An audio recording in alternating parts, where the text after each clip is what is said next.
Vamos falar hoje sobre a lei de Gauss, um jeito mais simples de calcular o campo elétrico, né, de uma distribuição contínua de carga. Então, na aula passada a gente falou um pouco sobre o fluxo de campo e a gente terminou falando sobre fluxo de campo em superfícies fechadas, ou seja, uma superfície que engloba um volume. A gente tinha falado da carga pontual e aí como é que a gente vai calcular o fluxo de uma carga pontual? A melhor forma é você escolher uma superfície esférica, né, colocar essa carga pontual no centro da esfera para aproveitar a simetria do problema e fazer aquela integral, né, campo elétrico escalar elemento de área dA. Para a gente fazer essa integral, se a gente escolher a superfície adequada, ela fica muito simples e muito fácil. Então, no caso aqui da nossa superfície esférica, notem que o campo elétrico da carga pontual ele só depende, né, a única variável aqui é o raio R. Mas todos os pontos dessa superfície esférica, por definição é uma esfera, eles vão estar a uma mesma distância R da carga geradora, da carga fonte. Então, esse campo é constante dentro desse elemento de área dA, que só vai variar com θ e com φ. Então eu não preciso fazer a integral de fato, vai ser simplesmente uma multiplicação do campo pela área. E o outro fator é, aqui tem um produto escalar. Então lembre, o elemento de área dA, ele aponta na direção normal à superfície. Só que notem, aqui a direção normal à superfície esférica vai ser a direção radial, que é a mesma direção em que está o campo elétrico. Ou seja, vai dar esse produto escalar, vai dar 1, né? R chapéu. Escalar N chapéu vai dar 1. Então, para eu calcular esse fluxo, eu vou ter simplesmente então, que o fluxo do campo elétrico é o campo elétrico vezes a área da esfera, ou seja, o campo elétrico vezes 4πr ao quadrado. E aí, quando eu faço essa conta, eu vou chegar que o fluxo de campo elétrico através dessa superfície fechada vai ser simplesmente a carga Q dividido por ε0. E isso é um resultado geral. Não vai depender do tamanho da esfera, não vai depender do formato da superfície, vai depender só de carga interna à superfície gaussiana que a gente escolheu. Por que não depende do tamanho da esfera? Veja, o campo cai com 1 sobre a distância ao quadrado. Só que a área da esfera ela cresce com R ao quadrado.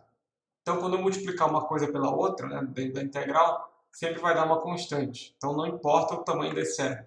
Por que não depende do formato da superfície escolhida? Porque eu sempre posso pegar essa superfície e dividir em elementos infinitesimais de áreas esféricas, cada uma com um R diferente. Então, eu uso o primeiro resultado, não depende do R. Então, aqui, cada integralzinho, cada elemento infinitesimal também não vai depender do R. E aí, usando essas áreas infinitesimais esféricas, eu posso construir a superfície que eu quiser.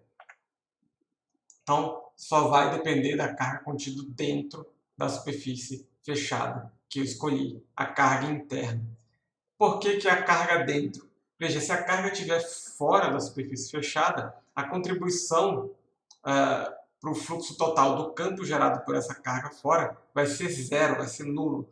Por quê? Então eu fiz um desenho aqui, uma superfície qualquer, a gente vai ter então fluxo através dessa primeira parte da superfície aqui e depois fluxo através dessa segunda parte da superfície aqui. Notem que, por causa daquele produto escalar, o fluxo de campo entrando na superfície é negativo. Né? Veja, o ângulo entre o vetor N chapéu e o vetor campo elétrico é maior que 90 graus. Então, o produto escalar é o módulo de um vezes o módulo do outro vezes o cosseno do ângulo entre eles. Eu vou ter o cosseno vai dar negativo, basicamente. Então, aqui o cosseno vai dar positivo, aqui vai dar negativo. Mas se a gente fizer uma aproximação por um setor esférico, né, um setor de superfície esférica, tem um jeito mais simples de ver isso. Né? É só a gente pensar assim, ó, toda a linha de campo que vai passar por essa superfície interna, lembra, quando a gente definiu o fluxo lá atrás, a gente falou, a gente pode interpretar isso como quantidade de linhas de campo que passa através da superfície em questão. Então veja, todas as linhas de campo que passarem por essa superfície primeira aqui, entrando nela, vão passar pela segunda superfície saindo. Então veja, o fluxo através dessas duas superfícies é o mesmo, só que de sinal trocado. Então, quando a carga estiver fora da superfície, ou se eu escolher uma superfície que não engloba a carga em questão, o fluxo dessa carga que está fora não vai contribuir em nada para o fluxo total através da superfície fechada. Então, só contribui para o fluxo a carga que está dentro da superfície. Então, só entra na lei de Gauss a carga interna à superfície.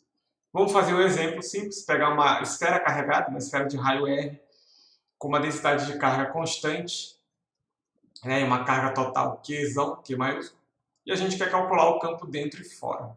Então, primeiro o campo fora, eu tenho aqui a minha esfera carregada, eu vou escolher, explorando a simetria do problema, eu vou escolher uma superfície esférica também, né, uma esfera concêntrica, e aí eu vou calcular o fluxo através dessa superfície, dessa esfera concêntrica aqui. Então, a superfície de Gauss que eu vou escolher é uma esfera de raio Rzinho, que é concêntrica à esfera em questão. De novo, para eu calcular o fluxo elétrico, valem todos aqueles argumentos de simetria que eu falei. O produto escalar vai dar 1, o campo só depende de R, então é constante. Então, basicamente, essa integral vai dar o módulo do campo, né, nos pontos da casca esférica, vezes a área da esfera. E isso vai ser igual a carga interna sobre ε0 pela lei de Gauss. Então, basicamente, a área da esfera vai ser 4πr², o campo elétrico, então, dessa esfera vai ser isso aqui, cai com 1 sobre r² como campo da carga pontual. Então, o campo dentro da esfera agora eu quero calcular. Então, o campo dentro da esfera, eu tenho a minha mesma esfera carregada, só que agora eu vou escolher uma superfície gaussiana que está dentro da esfera, ou seja, esse Rzinho aqui da superfície gaussiana é menor que o Rzão da esfera. Então, dando um zoom aqui só para a gente entender melhor, eu tenho uma superfície aqui dentro de raio R. Então, mesma coisa, os mesmos argumentos, tá? Então, a simetria, quando você explora a simetria do problema bem, os argumentos para facilitar a resolução dessa integral são sempre os mesmos. Então, vai dar simplesmente o campo vezes a área da esfera, isso é carga interna sobre ε0, então o campo vai dar carga interna sobre 4πr² de ε0. Cuidado, agora a carga interna não é a carga total da esfera, né? Então, eu estou pegando só uma parte da carga total. Essa parte aqui que não está englobada pela superfície gaussiana também tem carga, já que eu falei que a densidade de carga é constante em todo o volume da esfera.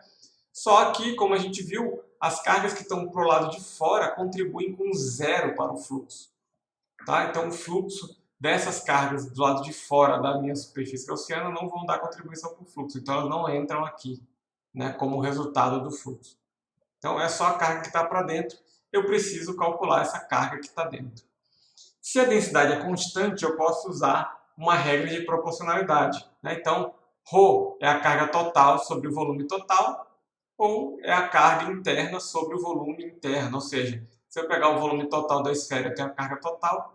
Se eu pegar um volume menor, uma esfera um pouquinho menor, eu vou ter uma carga que é proporcional, se a densidade de carga da esfera for constante.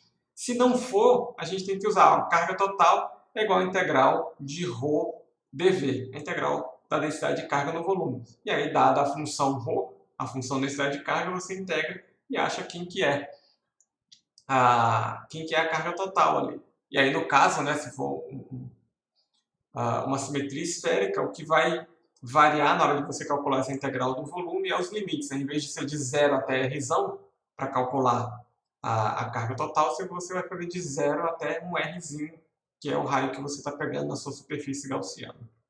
Então, nesse caso aqui a densidade é constante, basta eu usar essa proporcionalidade, né? Só retomando aqui. Então, ρ é a carga interna sobre o volume interno, então eu posso escrever a carga interna vai ser carga total sobre o volume total, que é ρ, vezes o volume interno.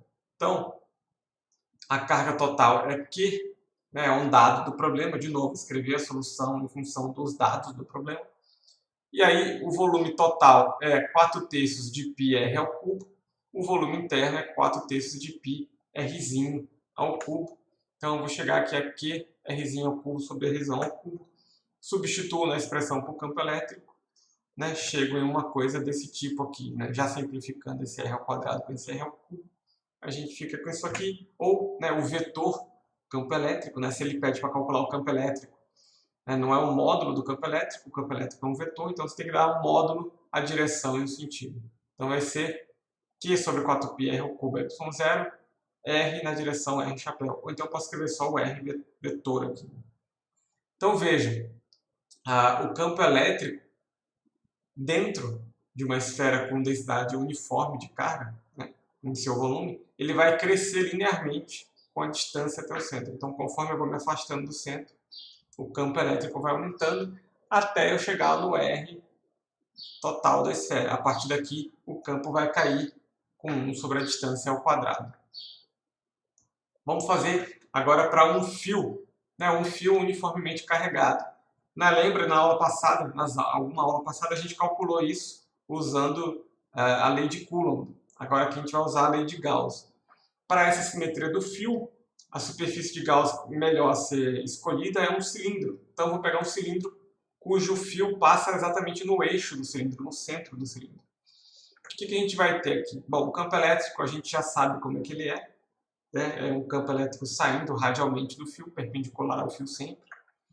E aí, quando eu pegar a normal, a superfície, eu vou ter dois casos aqui. Eu vou ter as tampas do cilindro e eu vou ter a área lateral do cilindro.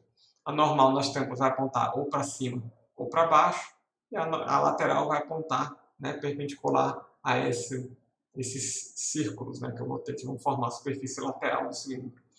Notem que tanto faz se for para cima ou para baixo, a normal aqui, quando eu fizer o produto escalar E, né, com o elemento de área dA, que está na direção da normal, eles são perpendiculares, então o fluxo vai dar zero. Né? Então, de novo, escrevendo a lei de Gauss aqui, se eu separar, então eu vou pegar a área das tampas, AT, e a área lateral, AL, né? A normal, N1 e N2.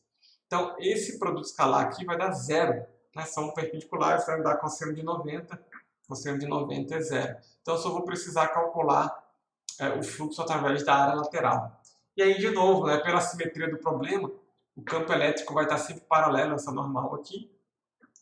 E a gente sabe, de novo, pela simetria do problema, que esse campo ele só vai variar com a distância ao fio. Mas, de novo, todos os pontos dessa superfície lateral estão equidistantes do fio. Por isso que a gente escolhe, né, um cilindro concêntrico, para poder explorar essa simetria. Então vai dar simplesmente o módulo do campo vezes a área lateral. Isso é igual a carga interna sobre ε0. Bom, a carga interna eu posso escrever em função da densidade de carga, lambda, vezes o comprimento L. No caso, o comprimento L vai ser esse comprimento da superfície gaussiana, não o comprimento do fio. Tá? Lembra, é a carga que está dentro da superfície gaussiana. Se meu fio é infinito, eu não estou pegando toda a carga dele. Então, estou pegando só a carga que está no comprimento L. Lambda vezes L. Então, a área lateral vai ser 2πrl. Eu passo dividindo. O L cancela, então não depende, no final das contas, não vai acabar não dependendo do comprimento do cilindro que você escolheu.